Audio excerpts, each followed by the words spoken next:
Salut à tous et bienvenue sur Petite Voix du Monde. Je suis Laga, votre guide dans cette exploration passionnante des récits d'enfants du monde entier.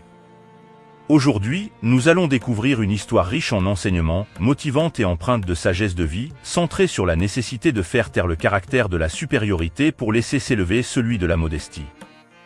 Alors qu'une jeune adolescente et son frère de 15 ans se rendaient au lycée, ils furent témoins d'une scène troublante. Une lycéenne insultait le gardien de l'établissement, le reléguant au rang de simple gardien de porte en raison de son statut social modeste.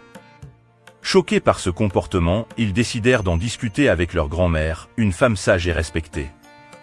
Ils lui posèrent la question suivante. « Grand-mère, est-il possible de faire taire notre caractère de supériorité pour laisser s'élever celui de la modestie ? Si oui, comment pouvons-nous y parvenir ? Si cette histoire a piqué votre curiosité, montrez votre intérêt en cliquant sur j'aime. Si elle vous a inspiré, n'hésitez pas à la partager. Partagez également vos réflexions dans les commentaires. Et si vous trouvez cette histoire captivante, pertinente et stimulante, abonnez-vous à notre chaîne pour rejoindre une communauté en plein essor. Sans plus attendre, plongeons ensemble dans ce récit fascinant.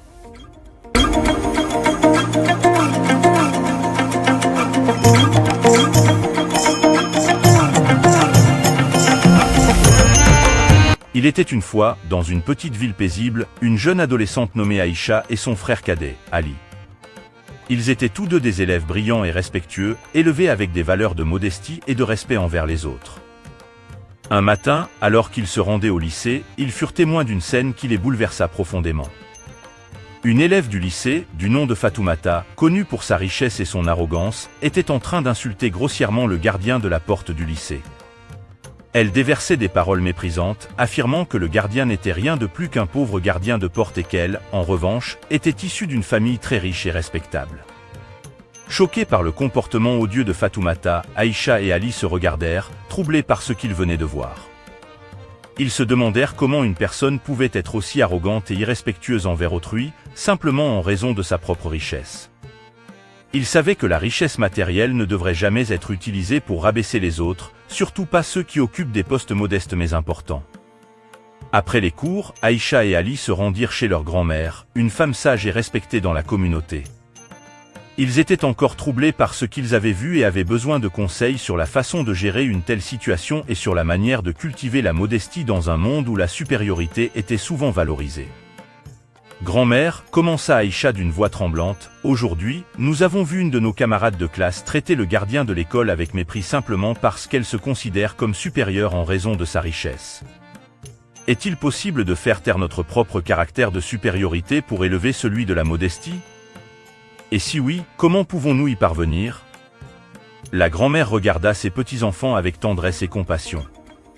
Elle savait que la modestie était une qualité précieuse qui devait être cultivée avec soin, surtout dans un monde où l'arrogance et l'égoïsme étaient monnaie courante. Mes chers enfants, commença-t-elle d'une voix douce, la modestie est une vertu qui découle de l'humilité et du respect envers les autres, c'est une qualité précieuse qui nécessite une réflexion profonde et un travail constant sur soi-même. Elle implique de reconnaître la valeur de chaque individu, quel que soit son statut social ou sa richesse matérielle. Elle expliqua à Aïcha et Ali que la véritable grandeur réside dans la manière dont nous traitons les autres et dans notre capacité à rester humbles même lorsque nous réussissons dans la vie. Elle leur rappela que la richesse matérielle était éphémère, mais que la gentillesse et la compassion étaient des qualités qui duraient toute une vie. Elle insista que personne n'est inférieur à un autre, et chacun mérite d'être traité avec respect et dignité. Pour cultiver la modestie, mes chers enfants, continua la grand-mère, vous devez d'abord apprendre à reconnaître et à apprécier les qualités et les réalisations des autres. Évitez de vous vanter ou de vous sentir supérieur aux autres en raison de votre propre réussite. Elle leur recommanda également de pratiquer l'empathie et la compassion envers ceux qui sont moins fortunés, et de chercher des moyens de contribuer positivement à la vie des autres, quelle que soit leur situation. Rappelez-vous, mes chers enfants, conclut la grand-mère avec un sourire bienveillant, la modestie est une marque de véritable grandeur d'âme, cultivez-la avec amour et compassion, et elle vous guidera sur le chemin de la véritable grandeur. En faisant taire notre propre caractère de supériorité et en élevant celui de la modestie, nous pouvons inspirer les autres et contribuer à créer un monde plus aimant et plus respectueux pour tous.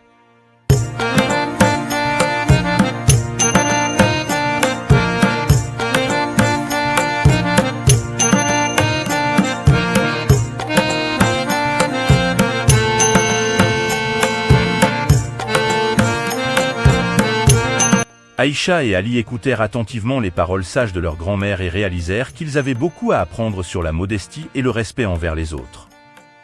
Ils s'engagèrent à mettre en pratique ces enseignements dans leur vie quotidienne, sachant que c'était le premier pas vers une existence plus épanouissante et enrichissante.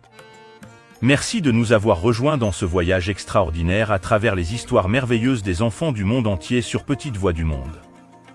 Continuons à célébrer ces petites voix, à apprendre les uns des autres et à embrasser la richesse de notre monde. Restez à l'écoute pour nos prochaines aventures en Afrique et partout ailleurs dans le monde, où nous aurons l'occasion de découvrir encore plus d'histoires d'enfants extraordinaires. N'oublions pas que l'avenir de ce monde repose entre les mains de ces futurs messieurs et mesdames qui sont ces enfants, pourvu qu'ils reçoivent des conseils et des enseignements constructifs, motivants et empreints de sagesse. N'oubliez pas non plus de partager vos avis, commentaires ou suggestions sur ces histoires. D'ici là, prenez soin de vous et à très bientôt.